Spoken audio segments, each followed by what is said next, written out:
द्वारका नगर येथे राधाकृष्ण मंदिराची प्राणप्रतिष्ठा होती। त्या ठिकाणी मी दर्शनाला गेलेले होते। तिथून रिटर्न होत असताना त्या ठिकाणी ॲक्सिडेंट झालेला होता। खूप गर्दी होती। आम्ही त्या ठिकाणी थांबलो।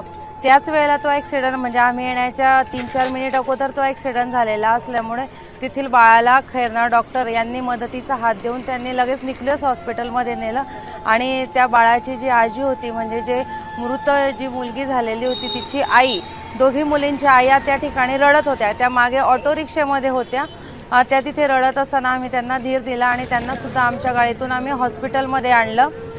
त्यानंतर हॉस्पिटलमध्ये आणल्यानंतर बाळाच्या संदर्भात आम्ही डॉक्टरांशी चर्चा केली। डॉक्टरांनी बाळ वगैरे व्यवस्थित आहे, पण कोणाची साईन घ्यायची, कोणाच्या भरोसे त्याची ट्रीटमेंट सुरू करायची। मी सांगितलं मी माझ्या भरोसे तुम्ही ट्रीटमेंट सुरू करा, मी ह्या बाळाची जबाबदारी घेते। कारण त्यावेळेला त्यांच्या ज्या आजी होत्या त्यांची कंडिशन त्यामध्ये नव्हतं की ते काही बोलू शकतील म्हणून मग मी माझ्या जबाबदारीवर त्या बाळाची ट्रीटमेंट सुरू केली आणि त्या बाळाच्या ज्या आजी होत्या त्यांना मी दोघांना सुद्धा घरी त्यांच्या घरी स्फोटेनगरजवळ त्यांचं घर आहे त्या ठिकाणी त्यांना सोडलं।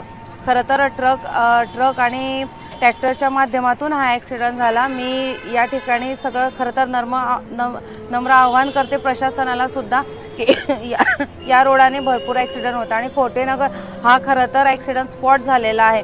तर तिथे काहीतरी अशी व्यवस्था करावी की जेणेकरून ॲक्सिडेंटला आळा घातला गेला पाहिजे।